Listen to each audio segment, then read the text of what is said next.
Very good evening to all. स्वागत है आप सभी बच्चों का एक बार फिर से आपके अपने यूट्यूब चैनल साइंस है स्टडी में। साइंस है स्टडी के पिछले लेक्चर में बच्चों आपने पढ़ा था एरर एनालिसिस के बारे में, जिसमें आपने जाना था कि एरर्स कैसे फैलती है किसी भी फिजिकल क्वांटिटीज़ को नापने में, या एरर्स कैसे आती हैं, है ना। और आपने सीखा था सार्थक अंकों के बारे में, आपने सीखा था कोटिमान को। तो इस लेक्चर में आप सीखने वाले हैं एरर एनालिसिस पर आधारित कुछ न्यूमेरिकल्स को। आइए सीखते हैं, चलिए वीडियो को शुरू करते हैं। जैसा कि बच्चों आपको अपने मोबाइल स्क्रीन पे या आप लैपटॉप पे देख रहे हैं, तो लैपटॉप की स्क्रीन पे आपके जो न्यूमेरिकल होगा वो ये है कि एक प्रयोग में कांच के प्रेक्षित अपवर्तनांक क्रमशः 1.40, 1.45, 1.50, 1.48, 1.55 और 1.52 है। तो कह रहा है कि गणना कीजिए माध्य निरपेक्ष त्रुटि, भिन्नात्मक त्रुटि, प्रतिशत त्रुटि और वर्ग माध्य मूल त्रुटि को फाइंड कीजिए। तो आइए देखते हैं इस न्यूमेरिकल के सॉल्यूशन को। सबसे पहले आपको करना क्या होगा, आपको जितने भी ऑब्जर्वेशन है इन सभी का मीन निकालना पड़ेगा, यानी कि माध्य निकालना पड़ेगा। तो उसके लिए क्या करना होता है, जितने भी ऑब्जर्वेशन होते हैं उन सभी को क्या कर लेते हैं, ऐड कर लेते हैं। तो पहला आपके पास जो ऑब्जर्वेशन था वो था 1.40 plus 1.45 plus 1.50 plus 1.48 plus 1.55 plus 1.52 upon number of observation. Number of observation आपके पास 6 है ना। इसलिए तो आपके पास जो एक्स एम की वैल्यू आएगी, जो एक्स एम की वैल्यू आएगी वो आएगी, जब आप ऐड करेंगे तो आंसर मिलेगा आपको 8.9 अपॉन 6, डिवाइड करेंगे तो आपके पास आ जाएगा 1.48। ठीक है, तो आपके पास जो एक्स मीन की वैल्यू है वो कितनी है, 1.48।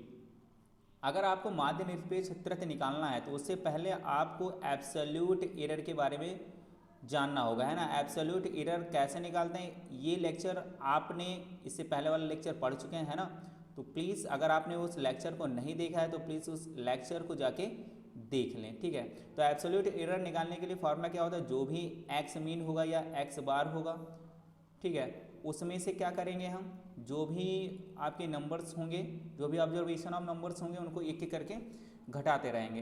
तो देखिए पहला अगर हम बात करें डेल्टा एक्स वन की, तो डेल्टा एक्स वन बराबर कितना हो जाएगा, 1.48 से कितना घटाएंगे, पहला ऑब्जर्वेशन कितना आपके पास 1.40, तो आपको मिल जाएगा, आपके पास जो आंसर आएगा वो आएगा 0.08, ठीक है, 0.08। तो अब बात कर लेते हैं डेल्टा x2 की। तो delta x2 is equal to आपके पास आ जाएगा 1.48 से आप घटाएंगे 1.45, तो आपके पास जो वैल्यू आएगी वो वैल्यू आएगी 0.03, ठीक है। इसके बाद में बात कर लेते हैं डेल्टा x3 की। तो delta x3 is equal to हो जाएगा कि आपके पास 1.48 से आप घटाएंगे 1.50, तो आपके पास आएगा माइनस का 0.02, ठीक है। उसके बाद में बात करते हैं डेल्टा x4 की। तो डेल्टा x4 बराबर आपके पास आ जाएगा 1.48 से आप घटाएंगे 1.48, तो आपको मिल जाएगा 0, ठीक है। उसके बाद में आप डेल्टा x5 की जब गणना करेंगे तो delta x5 is equal to हो जाएगा 1.48, माइनस करना है आपको 1.55, तो आपके पास वैल्यू आएगी माइनस की 0.07, ठीक है। उसके बाद में आप गणना करेंगे डेल्टा x6 की। तो delta x6 is equal to हो जाएगा 1.48 से आपको क्या घटाना है, 1.52, क्या घटाना है 1.52, तो आप आ जाएगा माइनस का 0.04, ठीक है। कितना आएगा, माइनस का 0.04, ठीक है। तो आप क्या करना है, आपको पहला टर्म जो आपके पास दे रखा है कि आपको क्या करना है, आप निकालना है माध्य निरपेक्ष त्रुटि। तो माध्य निरपेक्ष त्रुटि यानी डेल्टा एक्स का बार निकालना, ठीक है, डेल्टा एक्स का बार निकालना है। इसका मतलब आप समझ ही रहे हैं कि जितने भी हमने डेल्टा एक्स निकाले थे सभी का क्या करना है, मीन ले लेना है, तो वही क्या हो जाएगा, माध्य निरपेक्ष त्रुटि हो जाएगा।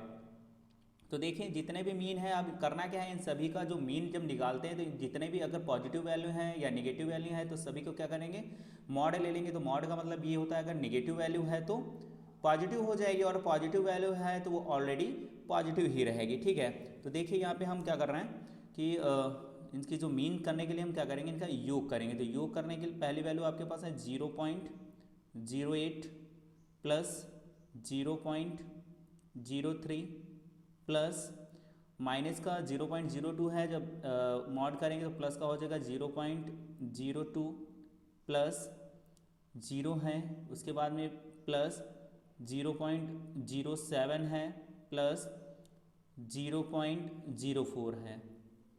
ठीक है, अपान इसमें भी क्या होता है, नंबर ऑफ ऑब्जर्वेशन यानी कि नंबर ऑफ एब्सोल्यूट एरर कितनी है, यहाँ पे कितनी है 6 है, तो 6 से क्या करेंगे डिवाइड करेंगे। तो ऊपर वाले को जब ऐड करेंगे तो आपके पास आंसर आएगा 0.24 अपान 6। ठीक है, तो जब डिवाइड करेंगे तो आंसर हो जाएगा 0.04।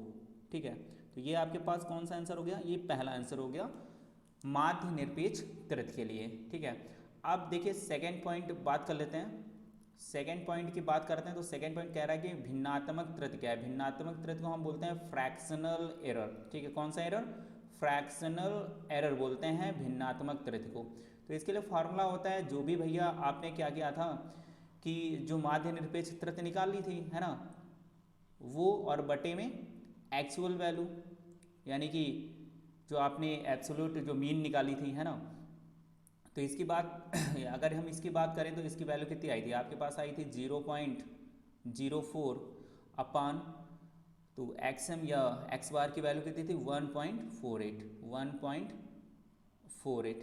ठीक है, 1.48 थी, तो आपके पास जो इसका आंसर आएगा वो हो जाएगा 4/148, या फिर हम इसे लिख सकते हैं 1/37 इज इक्वल टू, ये लगभग हम जब फ्रैक्शनल करेंगे तो आएगा 0.03 के आसपास। ठीक है, 0.03 के आसपास आ जाएगा। ठीक है, तो अब हम बात कर लेते हैं थर्ड पॉइंट की। थर्ड पॉइंट की बात करते हैं, पूछ रहा है कि परसेंटेज एरर। ठीक है, क्या पूछ रहा है कि परसेंटेज एरर क्या होगा। ठीक है, तो परसेंटेज एरर के लिए फॉर्मूला क्या होता है, जो फ्रैक्शनल एरर होता है आपके पास डेल्टा एक्स बार अपान एक्स बार, इसमें हम क्या करते हैं 100 से मल्टीप्लाई कर देते हैं। तो 100 से मल्टीप्लाई करेंगे तो देखिए आपके पास वैल्यू क्या आती है 0.03 इंटू क्या करेंगे 100 से जब मल्टीप्लाई करेंगे तो आपके पास वैल्यू आ जाएगी 3%।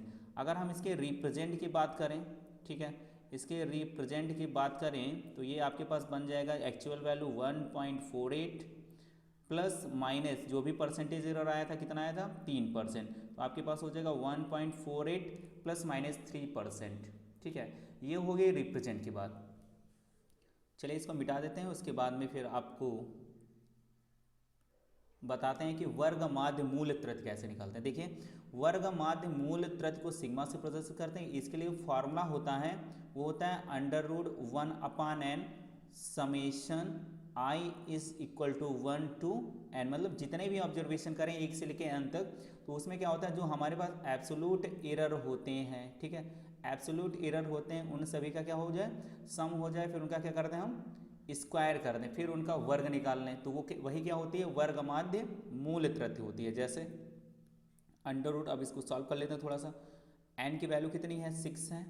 अभी आपने समेशन जो एब्सोल्यूट एरर का जो समेशन निकाला था वो था 0.24 का होल स्क्वायर, तो थोड़ा सा कैलकुलेट करेंगे तो ये आपके पास हो जाएगा 0.0576। ठीक है, 0.0576 अपान कितना 6, जब 6 से डिवाइड करेंगे तो देखो कितना होगा, तो हो जाएगा 0.009654 और 6×36। ठीक है, तो इसे हम लिख सकते हैं इसे हम लिख सकते हैं 10 की पावर -4 बाहर निकालेंगे तो हो जाएगा 10 की पावर -2, और आपके पास ये बचेगा 96 √96, तो हम इसे √96 का लगभग जो वर्गमूल आएगा वो आएगा 9.8 इंटू क्या है आपके पास 10 की पावर -2, कैलकुलेट करेंगे तो हो जाएगा 0.09 0.098, कितना हो जाएगा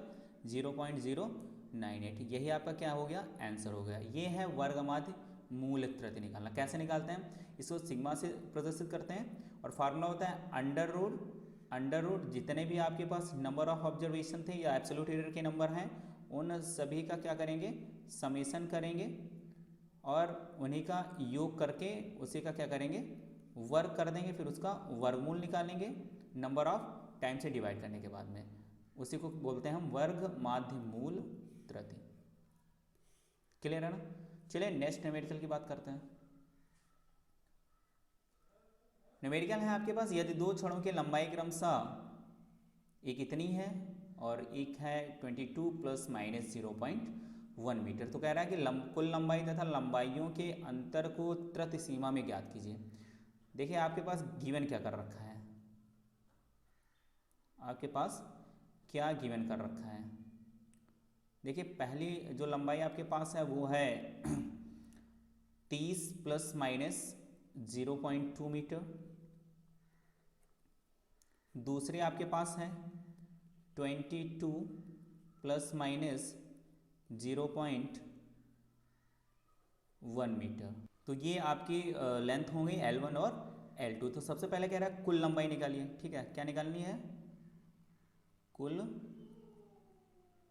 कुल लंबाई निकालनी है। ठीक है, तो कुल लंबाई के लिए फार्मूला क्या हो जाएगा आपके पास, उसके लिए हो जाएगा L = L1 + L2 = देखना ध्यान से, अब ऐड करेंगे तो 30 और ये 22। ठीक है, ये 30 और ये 22 मिलके कितने हो गए, ये हो जाएंगे आपके पास 52। फिर क्या है प्लस माइनस, तो प्लस माइनस ऐड हो रहा है तो 0.2 और 0.2 कितना हो गया 0.3। आगे क्या लिख देंगे, मीटर।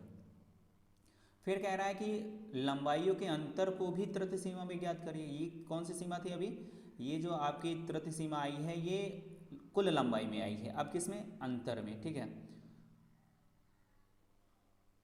तो अब निकालेंगे लंबाई में अंतर, लंबाई में अंतर।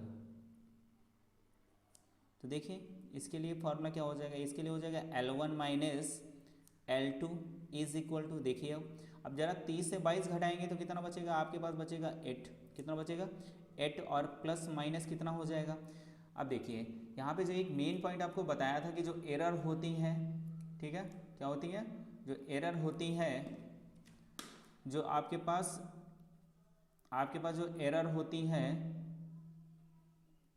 वो ऑलवेज क्या होती है, ऐड होती है। ऑलवेज क्या होती है, ऐड होती है, चाहे वो एडिशन हो या सब्सट्रैक्शन हो। तो देखिए 0.1 को जब ऐड करेंगे तो फिर से कितना हो जाएगा 0.3 मीटर। ठीक है, 0.3 मीटर। क्लियर है ना। चलिए बात करते हैं नेक्स्ट न्यूमेरिकल की। तो देखिए आपके पास क्या दे रखा है,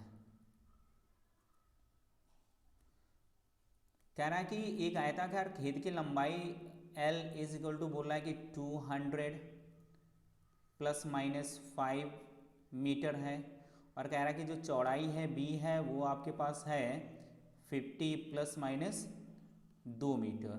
ठीक है, 50 ± 2 मीटर। तो कह रहा है खेद का जो क्षेत्रफल त्रुटि सीमा में बताइए और क्षेत्रफल में जो प्रतिशत त्रुटि है वो भी काउंट करिए। तो देखिए फार्मूला होता है A = L × B। तो = देखो यहाँ पे एक्चुअल वैल्यू कितनी है 200 इंटू यहाँ पे B की एक्चुअल वैल्यू क्या है 50। जरा कैलकुलेट करो, देखो कितना आएगा, कैलकुलेट करेंगे तो आएगा 10,000 मीटर स्क्वायर।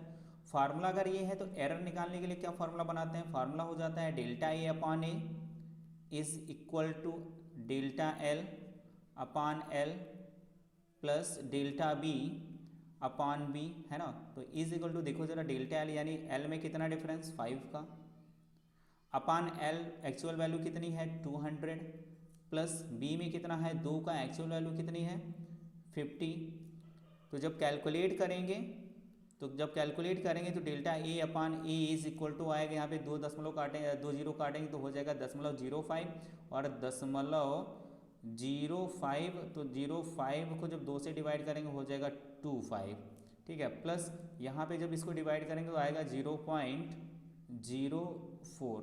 ठीक है, तो जब ऐड कर लेंगे तो हो जाएगा डेल्टा ए बराबर 0.065, और ये जो आपका जो ए यहाँ पे नीचे डिवाइडेशन में था, जब दूसरी तरफ जाएगा तो किस में हो जाएगा, मल्टीप्लिकेशन में हो जाएगा। तो देखिए कितना वैल्यू आएगा, तो आएगा वैल्यू आपके पास 0.065 इंटू 10,000। तो देखिए दशमलव के बाद 3 जीरो, तो 3 जीरो काट दो, तो आपके पास कितना हो जाएगा, 65 और 10 की गुणा 650 मीटर स्क्वायर। तो आपके पास जो एरर आएगी डेल्टा ए में, जो क्षेत्रफल में एरर आएगी वो आएगी 650 मीटर स्क्वायर। तो देखिए इसको रिप्रेजेंट कैसे करेंगे, उसी की तो बात कर रहा है, तो रिप्रेजेंट कैसे करेंगे, तो फार्मूला बन जाएगा एक्चुअल वैल्यू प्लस माइनस जो एरर आ रहा हो। अब एक्चुअल वैल्यू कितनी बन रही थी, 10,000 प्लस माइनस 650, किसमें हो जाएगा, मीटर स्क्वायर में। अब सेकेंड पॉइंट बात कर रहा था कि जो परसेंटेज एरर निकाली, किसमें, परसेंटेज एरर इन एरिया, किसमें, एरिया में परसेंटेज एरर। फार्मूला क्या हो जाएगा भैया, जो आपके पास डेल्टा ए अपान ए होगा उसमें क्या करेंगे, 100 से मल्टीप्लिकेशन। तो आपके पास वैल्यू कितनी है, डेल्टा ए अपान ए की वैल्यू थी 0.065 इंटू क्या करेंगे 100 करेंगे, तो भैया आपके पास आएगा 6.5%। कितना आएगा, 6.5% आपके पास आंसर आ जाएगा। ठीक है, चलिए बात करते हैं अब नेक्स्ट न्यूमेरिकल की, जो कि आप खुद लगा सकते हैं, एक बार ट्राई करने की कोशिश करना, फिर भी मैं आपको क्या कर दे रहा हूँ, इसको बता दे रहा हूँ। ठीक है, तो देखिए आपके पास गिवन क्या कर रखा है, आपके पास क्या गिवन कर रखा है, देखिए L1 की वैल्यू है 18 प्लस माइनस 0.1 सेंटीमीटर, और जो L2 की वैल्यू है, तो L2 की वैल्यू है आपके पास 15 प्लस माइनस 0.1 सेंटीमीटर। तो कह रहा है कि भैया इनके जो है संकलन और वैकलन की गणना करनी है। संकलन का मतलब होता है एडिशन, ठीक है, क्या होता है, ऐड होता है, और वैकलन का मतलब होता है सब्सट्रैक्शन, यानी घटाना होता है। तो देखिए सबसे पहले हम ऐड कर रहे हैं, ठीक है, क्या कर रहे हैं, ऐड कर रहे हैं, तो L इक्वल टू क्या हो जाएगा, L1 प्लस L2। तो L1 प्लस L2 यानी 18 से 15 जोड़ेंगे तो भैया कितना हो जाएगा, 33, फिर क्या है प्लस माइनस 0.1, 0.1 कितना हो जाएगा, 0.2 सेंटीमीटर। यही होती है सीमा, भी इसे बोलते हैं, है ना, तृतीय की जो सीमा होगी। अब बात कर लेते हैं सब्सट्रैक्शन की, तो सब्सट्रैक्शन में क्या हो जाएगा कि जो L होगा वो हो जाएगा L is equal to L1 minus L2 is equal to, देखिए जरा 18 से 15 घटाएंगे कितना बचेगा, 3 प्लस माइनस, फिर आपको बताया था कि कोई भी हो एडिशन हो या सब्सट्रैक्शन, क्या बताया था कि भैया ऐड हो या सब्सट्रैक्ट हो, एरर क्या होगी, एरर क्या होगी, ऑलवेज ऐड होगी। ठीक है, ऐड होगी। तो देखो 0.1 फिर से क्या हो गया 0.2 सेंटीमीटर।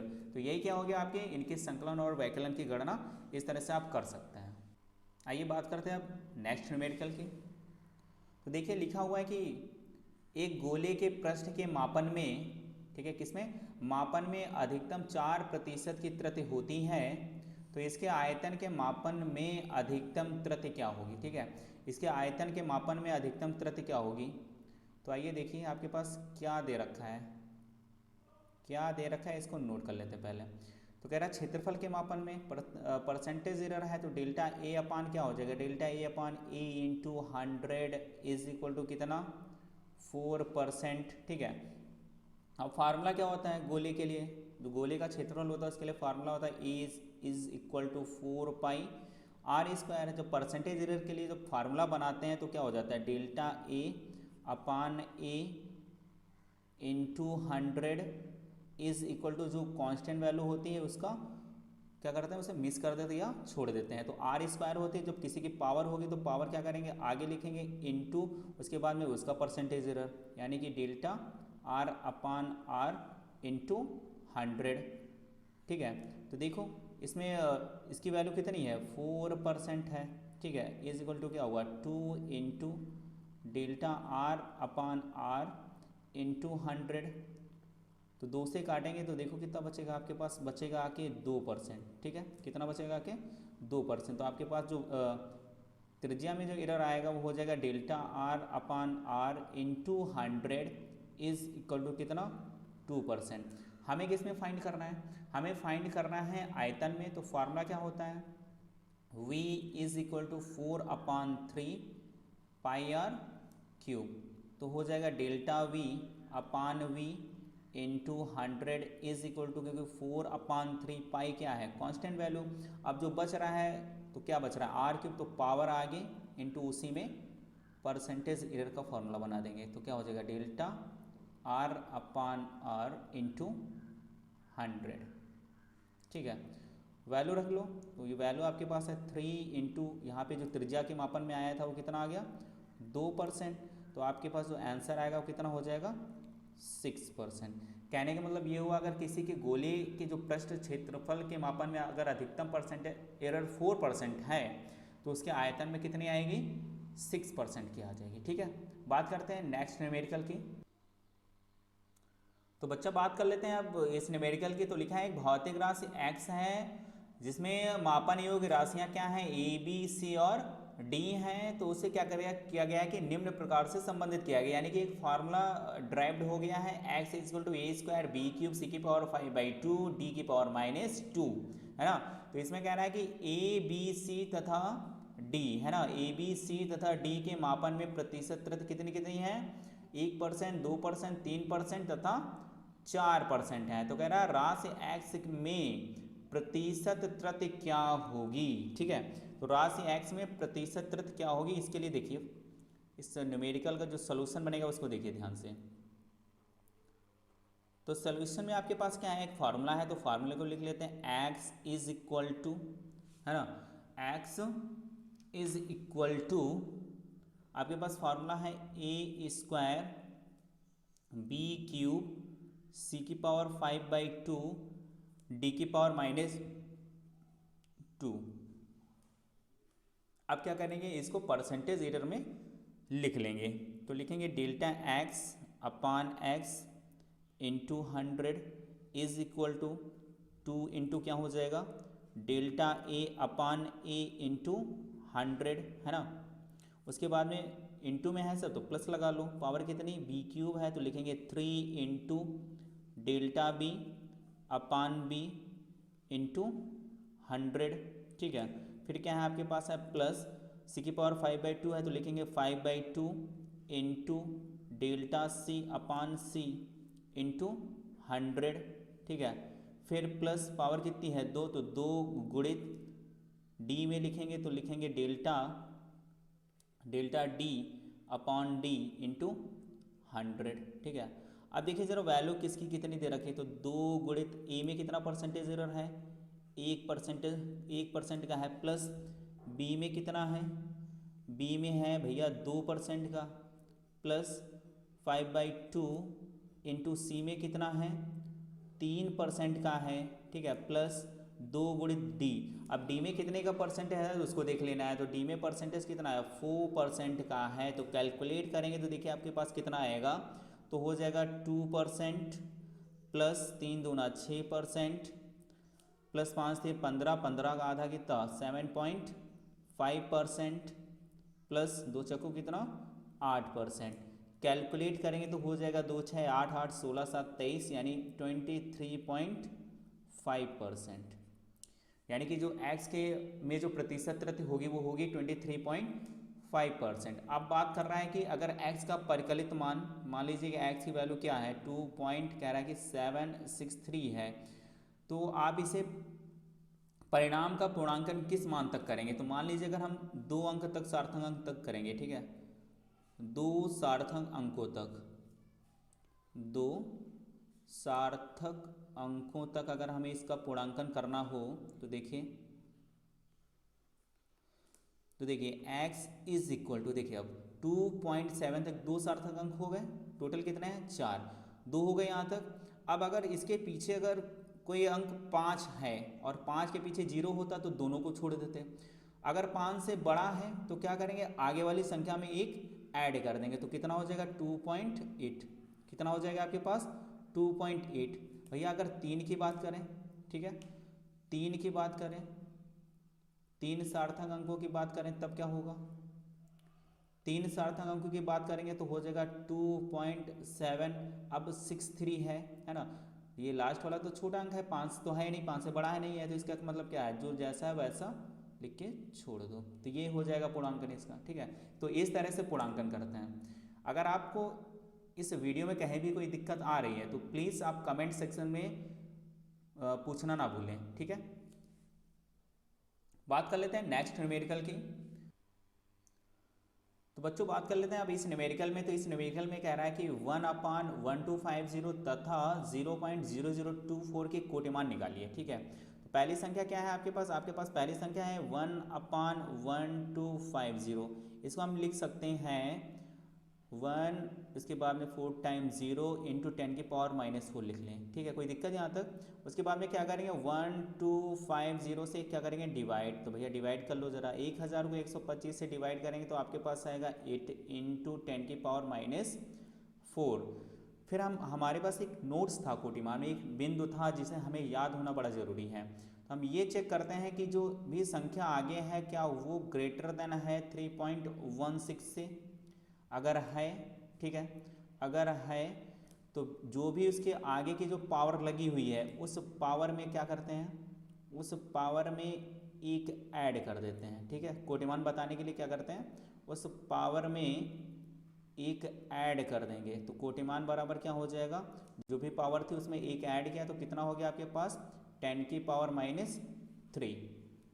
अब बात कर लेते हैं दूसरे नंबर्स की। तो नंबर है आपके पास 0.0024। ठीक है, तो इसे हम लिख सकते हैं 2.4, 3 दशमलव के 3 अंक पीछे लेके आ रहे हैं दशमलव को, तो क्या हो जाएगा 10 की पावर -3 हो जाएगा, है ना। अब यहाँ पे ये चेक करना है कि क्या 2.4 ग्रेटर देन है 3.16 से, तो आपका जवाब आएगा कि नहीं। ठीक है, क्या आएगा, नहीं। जब नहीं आएगा तो इसका मतलब इस संख्या का जो कोटिमान होगा, ठीक है, जो कोटिमान होगा वो जो पावर में लिखा है उसमें हम क्या करेंगे, कुछ भी ऐड नहीं करना है ना। उसमें +1 करते हैं जब ग्रेटर देन होता है, जब ग्रेटर देन नहीं होता तो कुछ नहीं ऐड करना है। तो आपके पास जो कोटिमान आएगा कितना आएगा 10 की पावर -3। क्लियर है ना। कोटिमान निकालना बेहद ही आसान है। अगर आपको नहीं समझ में आ रहा था तो इससे पहले वाले जो आपका लेक्चर है उस लेक्चर को प्लीज़ देख लीजिएगा एक बार। ओके, चलिए बात करते हैं नेक्स्ट न्यूमेरिकल की। न्यूमेरिकल है आपके पास कि एक प्रोटॉन का द्रव्यमान, ठीक है, कितने प्रोटॉन का, एक प्रोटॉन का द्रव्यमान इतने किलोग्राम है। तो कह रहा है 1 किलोग्राम में प्रोटॉनों की संख्या का कोटिमान ज्ञात कीजिए। ठीक है, तो देखिए आपके पास जो सॉल्यूशन हो जाएगा इसका, कह रहा है कि 1.67 इंटू 10 की पावर -27 किलोग्राम में, ठीक है, किलोग्राम में प्रोटॉनों की संख्या, ठीक है, किसकी, प्रोटॉनों की संख्या, प्रोटॉनों की संख्या बराबर कितनी है 1।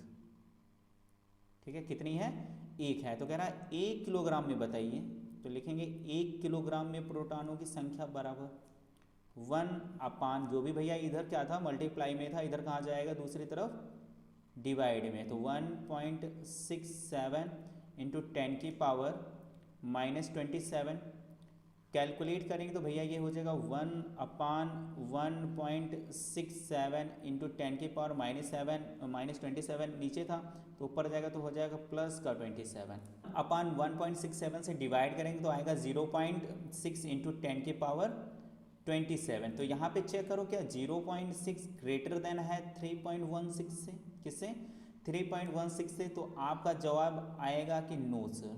ठीक है, क्या आएगा, नो सर। जब भैया आपका जवाब नो आएगा तो बताइए कोटिमान क्या हो जाएगा। तो कोटिमान आपके पास हो जाएगा जो भी 10 की गुणक में लिखा है उसमें कुछ नहीं ऐड करना है और वही क्या होगा कोटिमान का आंसर होगा। तो वही क्या होगा कोटिमान का आंसर होगा। बात कर लेते हैं नेक्स्ट न्यूमेरिकल की। ये न्यूमेरिकल आपके लिए होमवर्क है, ये न्यूमेरिकल आपके लिए होमवर्क है और होमवर्क में करने के बाद में जो भी आपका आंसर आएगा या नहीं आएगा, नहीं आता है तो आपको क्या करना है कमेंट सेक्शन में तब भी मुझसे पूछ लेना है। ठीक है, और अगर आ जाता है तो आपको कमेंट सेक्शन में इसका आंसर लिख देना है। तो आज का वीडियो यहीं तो आशा करते हैं ये वीडियो आपको अच्छा लगा होगा। अगर आप चैनल पर नए हैं तो चैनल को सब्सक्राइब कर लीजिए। अगर आप इस वीडियो को हमारे पेज साइंस स्टडी पे देख रहे हैं तो साइंस स्टडी पेज को फेसबुक पे फॉलो कर लीजिए। मिलेंगे एक नेक्स्ट वीडियो में एक अच्छे टॉपिक के साथ में। तब तक के लिए जय हिंद, जय भारत।